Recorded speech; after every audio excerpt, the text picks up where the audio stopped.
Hi, I'm David Levin, and this again is Pop Goes the Culture. Today, the conclusion of my conversation with Danny Bonaduce and his years on the Partridge Family. After the Partridge Family, you did the cartoon? I didn't know it was after the Partridge Family. Are you talking about Partridge Family 2200? That one? Yeah. Yeah, I never understood that really. Why was the Partridge Family in space? It's kind of like the same thing like we can't get to Albuquerque. There's no reason for us to be in space. Why were we in space?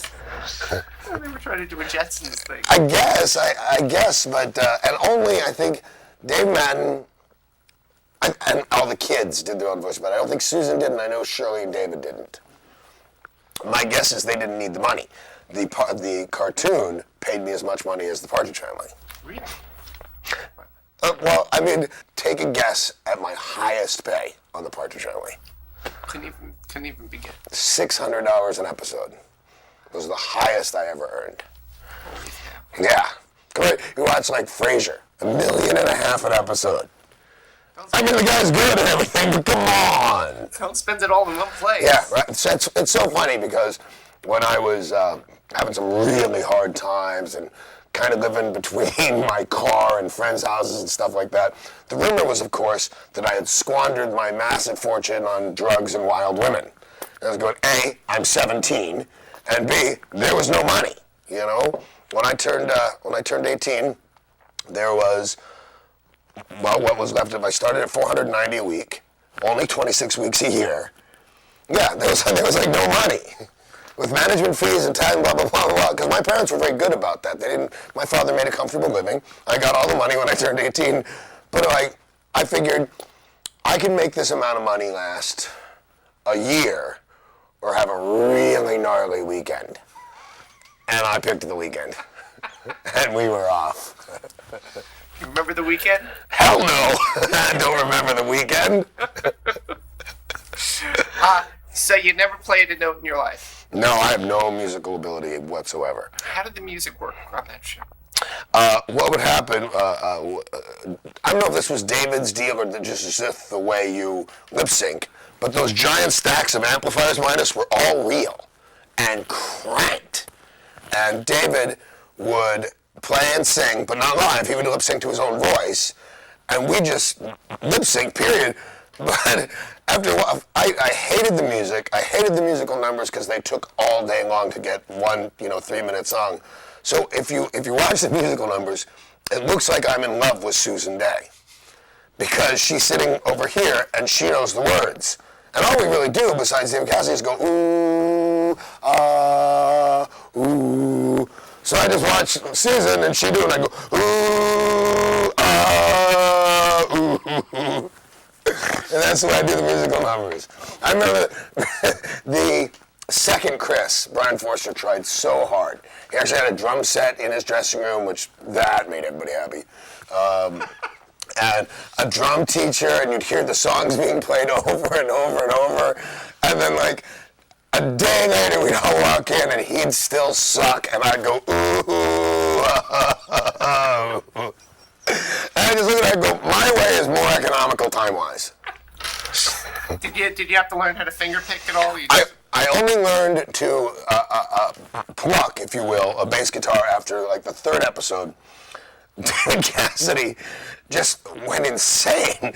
And we're doing the song, and I'm like this, and I'm like this, and I'm like this, and he just walks up to me, looks me in the face, and he goes, "You pluck a bass. You don't strum it." And I went, "Okay, man." And that's how I mean, he was livid. Because I don't think it took David long to be very unhappy with his decision to be in the show. Because like I said, all those amps were real. Well, you should hear David Cassidy play. David's gnarly on guitar. And the playback of a Partridge Family song and stuff, he'd play Hendrix or Clapton like it was Hendrix or Clapton. So I think he was upset with his choice rather quickly. I think he's come to terms with it. One of the things he said was, you try to separate yourself when you're that age because you're still even trying to find out who you Right. are. And then at a certain point, and I know, a lot of people have said this. I mean, Nimoy said it about Spock. Right. That you look back and you go, wait a second, I was part of something that has stood the test of time. It's iconic. you know what, might as well embrace it Right. because it's not going away. I mean, was that your experience, or what was your... As far as I can tell, I've always enjoyed being the guy from the Partridge Family. I don't think there's a time where I denied it or didn't like it, or this is going to sound so weird, but, you know, I've had three talk shows now. I had one of the biggest hit reality shows there were, and it's coming back. And I will not, for the life of me, wear a hat and sunglasses in public. I figure that guy right there with the camera paid my rent. And if I put a hat and sunglasses on so he wouldn't know who I was, I'd be cheating him. So I like being the guy from the Partridge Family. I like being famous. I like the money that comes. I like everything about it. And the only thing I wish, if I had my way, if people would figure out how their camera phones work. Because what happens is the guy goes, "Can I take a picture with you and my daughter?" "Sure." "Wait. And by this time, people want to figure out who the hell he's taking a picture of. And now there's like 50 people, and he's going, wait. And when he takes it, you have now the rest of your day is taking pictures with other people who don't know how to use their camera phones. So that's the only thing I ask. Learn to use your camera phone. Yeah, but I absolutely, my wife, the only time I would ever even contemplate a hat or something like that is my daughter, surprisingly. Well, I guess it's because we're usually at amusement parks, and she does not like the extra time it takes to get from point A to point B because I stop and sign autographs or take pictures. But aside from that, it would never occur to me to wear a hat and glasses. Wow. How do people react when they see you? Well, it's funny because I had to get used to it. My wife told me this. Because you got to remember, after the Partridge Family, I was a has-been for a long time. I mean, I stayed famous for a little while, but unlike David and Shirley, my face changed dramatically, and I stopped being recognizable. Nobody knew who I was. So as I started to get to be famous again, I wasn't used to it. And I got married, and I got to be popular in one city at a time because I'd have hit radio shows, and then they'd put my radio show on TV, and people would know what I looked like. And I think people are being really rude to me. I go, "Why is that guy so rude to me?" And she goes, "Honey, they're just startled. People don't expect to see you come around the corner." Because I'd walk around the corner and a guy would go, I go, "Oh, okay, I thought he was having a fit and hated me." So, I like everything about show business. If either one of my kids wanted to do it, I'd say great, but they don't. My daughter did. She did 2 commercials and said I didn't like it much, and that was that. Nice that you give them the freedom to make the choice. Yeah. Well, I happen to think that television is a lovely industry, as good as any other. You know, I would certainly, if we lived in Detroit, I'd let my kid work at Pontiac. You know, we live in Hollywood. That's what you do here. We make movies. She only wanted to do 2 of them, but I bet she's got close to her full college tuition sitting in a bank account. Nice. What was fallout from Breaking Bonaduce? Was there any after you did that? Fallout from Breaking Bonaduce. Yeah, there's a little fallout from Breaking Bonaduce. That's all there was fallout from Breaking Bonaduce. I was on Donnie Deutsch on CNBC, I think. I'm not sure. I'm a big fan of his too. I wish I did know his time slot. Oh, good. And he goes, well, he does this interview, and he says it's the best, most compelling reality show. Nobody's ever seen anything like it. He's going. And he goes, and now we have a surprise, and they've got Shirley Jones on the phone. And she goes, "I am so disappointed in you." And she went on another couple minutes about how, it was a terrible decision and blah, blah, blah. And I went, "Hey, I don't remember you calling me when you married Marty Ingalls." I can't put that on, but it's hilarious. So yeah, there was. Everybody was mad at me for Breaking Bonaduce. Everybody was mad at me. Except, I'll tell you the truth. I don't mean this in a bad way, because I cashed the checks too. I did a lot of that stuff on purpose. The people who weren't mad at me are the people who cashed the checks. There's a lot of money made from that show. Oh, bad. What kind of? That's funny about Shirley, because she said. She was, when I was interviewing her, she said, Danny. That's sweet of her. She's a nice, it's funny that they're all really nice people, the Partridge Family. Nobody was unkind to anybody else. But, nobody liked my TV show. Everybody said, they used words like ashamed. And I thought, when it comes to feeding my family, I hardly ever stay up nights going, I wonder what the Partridge Family is going to think about this. Did you hear from Dick? I heard from everybody. Oh, everybody had a little to say to me about that. Really? Yeah, everybody was mad. What did Dave Madden say? Dave Madden was one of the few people that wasn't mad at me. He wrote, I think this is an exact quote, "You bore me."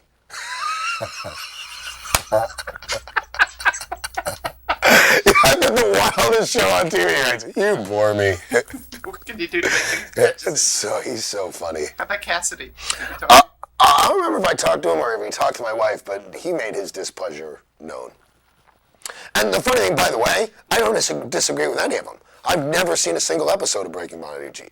I was not in, how do you put this, very healthy state of mind when I did that show. And even though I am now, so I can look back on it like some sort of war story, back when I used to drink or back when I used to do this, but I don't need to see tape of it. You know what I mean? I yell at my wife, who I adore. I yell at crew members who have to take it because it's their job. It's just shameful. And so I didn't want to see it. But the money's good. Season 2 a little less... Not the first couple episodes. The first couple episodes, it's still a little rough. We find our story arc back to health and happiness? It's hard to say how how they're going to end it, because we've shot it, but there's like 5 alternate endings that they could use. How do you follow up to a show like that? I mean, what do you want to do next? I'm not exactly sure, but I don't know. I didn't expect to do a season 2 because season 1 was so crazy. I mean, I know you won't be able to use this, but I told them, and I was dead serious because I was out of my mind. And the show became this all-important and all-encompassing thing. And it didn't pay nearly as much as my radio job. My radio job paid a fortune. But I remember looking at the director and saying, you know the difference between me and James Dean? You're going to get to film me. What kind of crazy talk is that? And I meant it, so we've sobered up since then. That's the good news. That's the good news, man. Holy cow. Yeah, it was crazy. It was, so like I said, I never watched it, not one episode. Did people sort of, I mean, I have to imagine on a certain level, it's got to be, and please pardon me for saying it this way, but it's got to be a cautionary tale to people. You wouldn't believe it. My wife, who is just a wonderful, wonderful woman, let this go out because she could have shut it down. I was too out of my mind to even think about shutting it down. But she could have put a stop to all this at any time. She's executive producer. She could have said, my husband's too sick, too crazy, too drunk, whatever it is. But she kept saying, this is going to help people. And I remember doing the television show, and the doctor on the show looks at my wife and he goes, why are you even doing this show? And she says, I'm doing it to help people. I want to help people who have drinking problems. I want to help people who have drug addiction. And he turns to me and goes, why are you doing this show? And I go, for the money. It's just another crap reality show.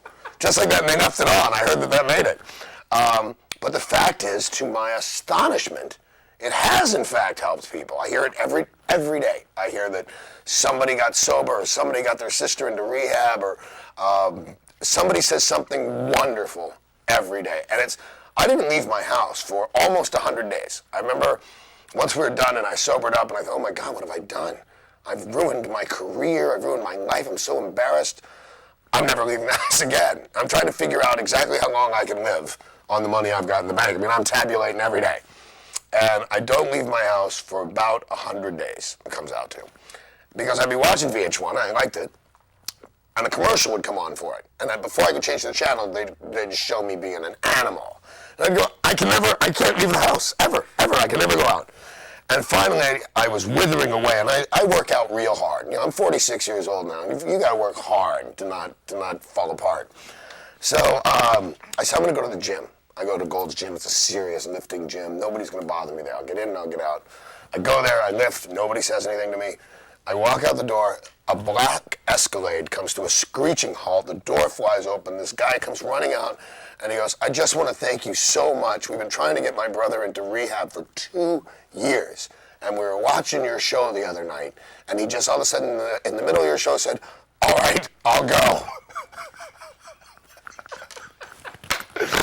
And from there on, I swear, I know this is going to sound, and maybe not as big of a deal as this, but in a small way and constantly, it's kind of like being Rocky.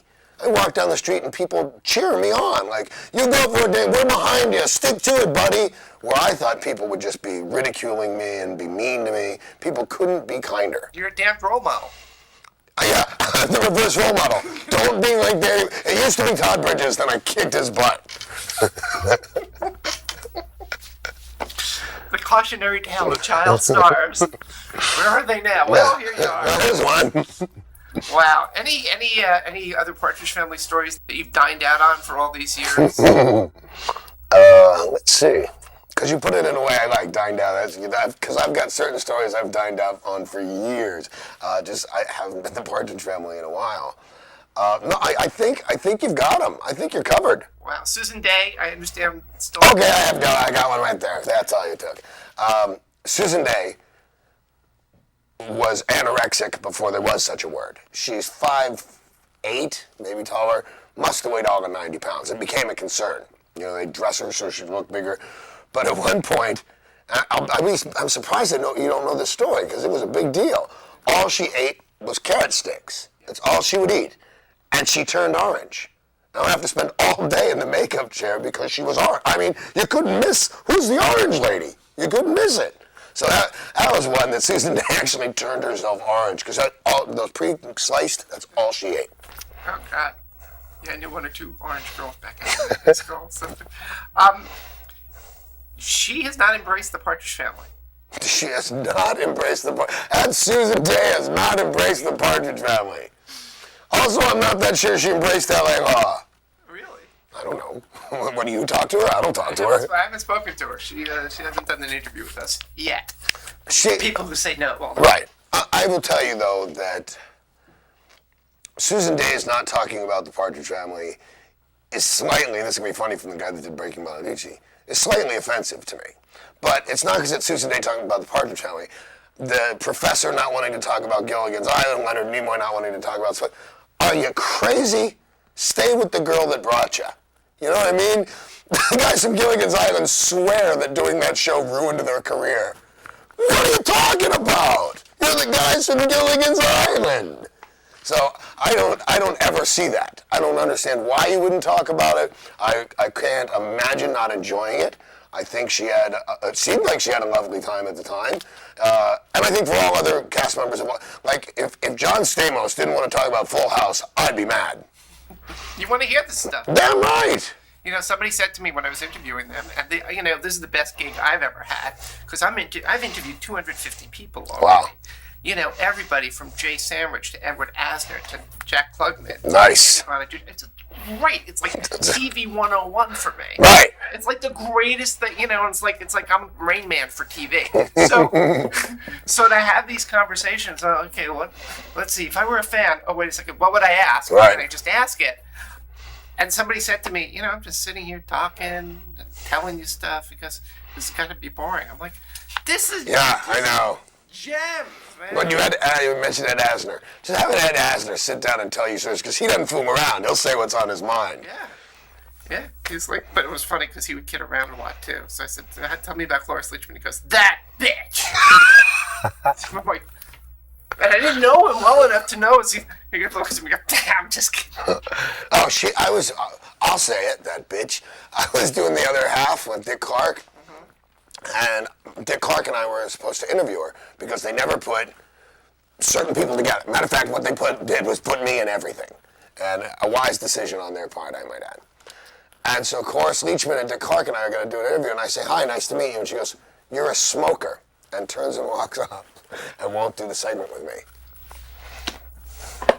Holy cow. Yeah, she's like the PETA version of smoking. Wow. Yeah, I wasn't smoking like at the time either, Sort of. New. Yeah, just breathe. Sorry, lady. That's it for now. If you have not read Danny's book, Random Acts of Badness, My Story, Danny Bonaduce, I urge you to pick it up. It goes way beyond the Partridge Family and way beyond anything we talked about here. Trust me on this. I'm David Levin. You can follow Pop Goes the Culture on Twitter at PopGoCulture, Facebook, or email me at popgoestheculturetv@gmail.com. See you next time, and thanks for watching.